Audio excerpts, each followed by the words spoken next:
Good morning, students. Today we will study about the educational reform by Dhondo Keshav Karve, who was the pioneer of women education in India. So,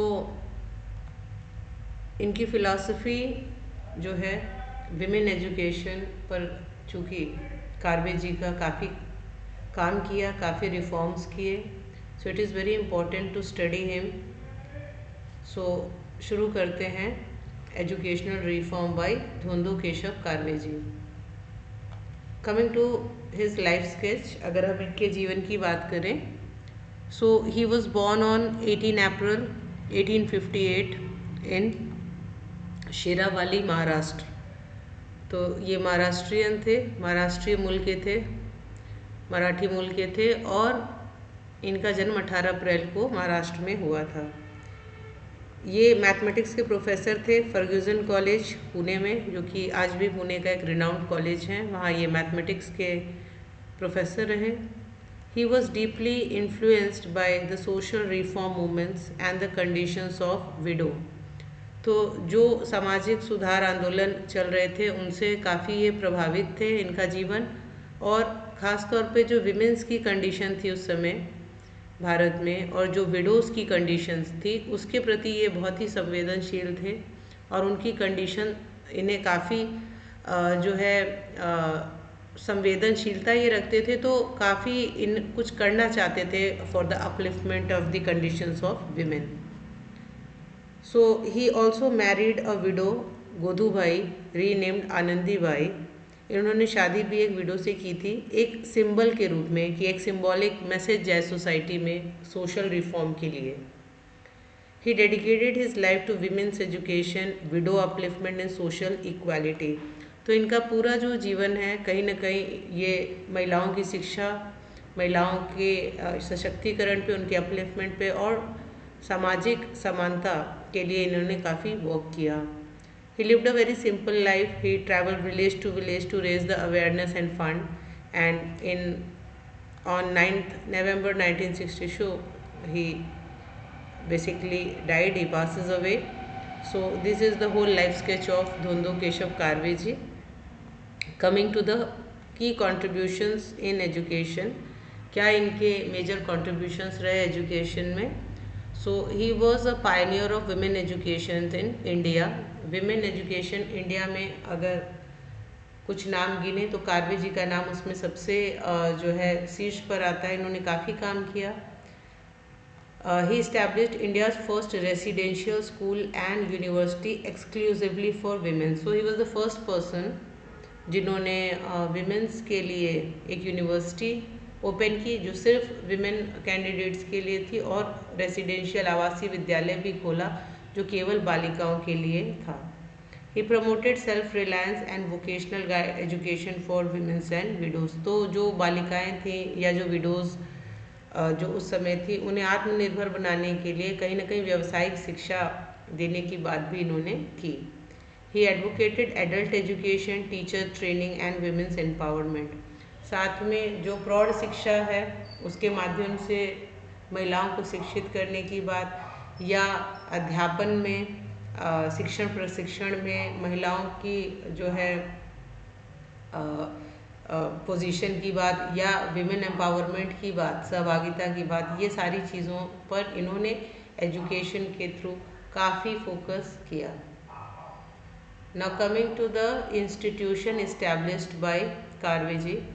सो इन्होंने कई संस्था जो है establish भी, किसमें hinge स्त्री शिक्षण संस्था जो है, it was founded near Pune to uplift the destitute women and widow. And यहाँ पे उन्हें शेल्टर भी दिया जाता था, वोकेशनल ट्रेनिंग भी दी जाती थी, और बेसिक एजुकेशन भी महिलाओं को दिया जाता था. दूसरा जो था वो था महर्षि कार्वे स्त्री शिक्षण संस्थान, जहाँ पर यही जो ऊपर जो स्त्री शिक्षण संस्थान इन्होंने बनाई थी उसमें उसको एक्सपैंड किया गया. वहाँ पर स्कूल, कॉलेजेस, वोकेशनल इंस्टीट्यूट भी जो है फर्दर डेवलप किया गया. कार्वे जी की जो उपाधि थी, इन्हें एक टाइटल दिया गया था, वो था महर्षि। तो इन्हें कहीं ना कहीं महर्षि कार्वे भी कहते हैं। जो सबसे बड़ा योगदान इनका था वो SNDT विमेंस कॉलेज जो इन्होंने बनाया 1916 में, first women university in India and Asia. सो ये यूनिवर्सिटी जो है पहली विमेन यूनिवर्सिटी थी, originally named women university and later इसका नाम बदल के श्रीमती नाथीबाई दामोदर ठाकरे विमेंस यूनिवर्सिटी जो है वो कर दिया गया। सो इस्टेब्लिश कैंपस है पुणे, मुंबई एंड गुजरात में भी इसका कैंपस है। Offered higher education opportunity exclusively for women. तो SNDT यूनिवर्सिटी सबको पता है, it's a very renowned university in Maharashtra. Then is the some publications which are very popular of Karve ji. इन्होंने जो मैगजीन्स लिखी थी और जो फेमस पब्लिकेशंस थे उसमें जो है स्त्री शिक्षण, फोकस्ड ऑन वुमेन लिटरेसी, समाज स्वास्थ्य, created women awareness on social issues and women right. He wrote his own autobiography, Atmavritta, Looking Back, and he published many articles on widow remarriage, girls' education, women right and social justice. So you can see how he dedicated whole his life to women upliftment, women education. That is why he is called as a pioneer of women education in India. तो काफ़ी इन्होंने इनके काम प्रेरित करने वाले हैं और उनसे प्रभावित होने वाले हैं। कुछ अवार्ड और ऑनर भी देख लेते हैं। So he got Bharat Ratna UC at the age of 100 in 1958। सो भारत का जो सबसे बड़ा सिविलियन अवार्ड है वो उन्हें मिला। पद्म विभूषण इन्हें मिला था 1955 में। Fergusson college honours him for his contribution to social upliftment. He recognised nationally and internationally for pioneering women education.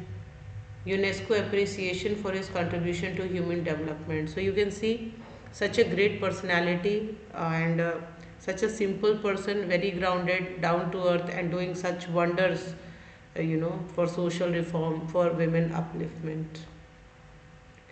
Coming to the major educational reform by Karve. So women education revolution. तो इन्होंने he spread the belief that women deserve equal access to all the level of education. इनका मानना था कि women भी equal deserve करते हैं सारे इक्वल अपॉर्चुनिटी एजुकेशन की ऑल लेवल पे। तो कहीं ना कहीं विमेन एजुकेशन को उन्होंने क्रांति की तरह लिया, एक रिवॉल्यूशन की तरह। And he worked against social norms that denied girls schooling. जिस तरह गर्ल्स की स्कूलिंग को बहुत महत्व नहीं दिया जाता था तो इन्होंने उसके खिलाफ भी आवाज़ उठाई। Residential school system for girl, इन्होंने पहले भी हम बात किए थे कि विमेंस के लिए उन्होंने एक आवासीय विद्यालय भी ओपन किया था। So he open residential school where women could study safely and independently. वहाँ पे food, shelter, clothing, emotional support भी दिया जाता था। फिर हायर एजुकेशन के लिए हमने ऑलरेडी बताया SNDT यूनिवर्सिटी में degree level, post graduate level और प्रोफेशनल कोर्सेज की भी शिक्षा महिलाओं के लिए इन्होंने सुनिश्चित की यूनिवर्सिटी के माध्यम से। And he introduced home science, teacher training, vocational courses for girls education also. Other major educational reform में widow upliftment and self reliance. कहीं ना कहीं स्किल के माध्यम से उन्हें सिलाई, कढ़ाई, बुनाई, हैंडीक्राफ्ट सिखा के सेल्फ रिलायंट बनाने की कोशिश की इन्होंने वोकेशनल एजुकेशन को इंटीग्रेट करने की कोशिश की with the formal schooling for window upliftment and making them self reliant. Expansion of teacher training for women. So he also established training institute to prepare women as teacher. और इन्होंने women's को teaching में लाने के लिए teacher training institutes भी establish किए। Helped increase female participation in the teaching profession. ज़्यादा से ज़्यादा महिलाएं शिक्षा के इस प्रोफेशन में आ सके, इसके लिए भी इन्होंने प्रमोट किया। सोशल रिफॉर्म थ्रू एजुकेशन, इनका मानना था कि जो रिजिड क्लास प्रैक्टिसेस है, चाइल्ड मैरिज है, विडोज़ के लिए रिस्ट्रिक्शन है, इन सब से अगर हमें उभरना है तो कहीं ना कहीं एजुकेशन एक ऐसा टूल है जिससे हम इन चीज़ों को अचीव कर सकते हैं। So he spread the concept of gender equality, human dignity and modern thinking. So these are the major educational reform by Karveji.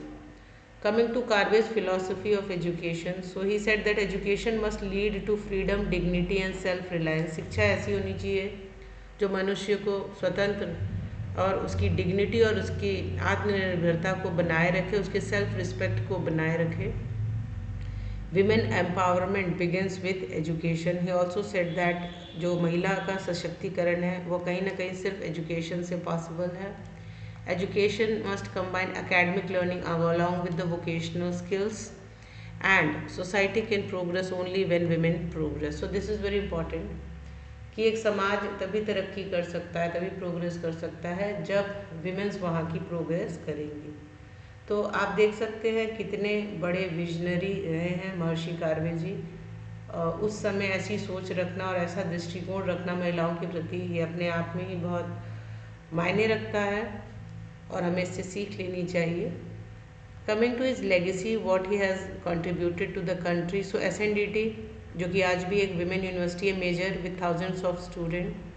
His institution continue to work for women empowerment across India.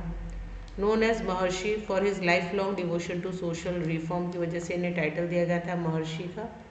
And a model for social worker, educator and policy maker even today. आज भी हम इनसे सीख सकते हैं किस तरह से जो सोशल वर्कर्स हैं, जो एजुकेटर्स हैं, जो पॉलिसी मेकर हैं, इनके विजन से, इनकी एजुकेशन पॉलिसी और फिलॉसफी से काफ़ी इन्फ्लुएंस होकर काफ़ी सारी चीज़ें की जा सकती हैं.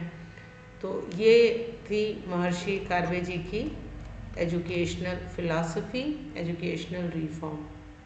So thank you so much.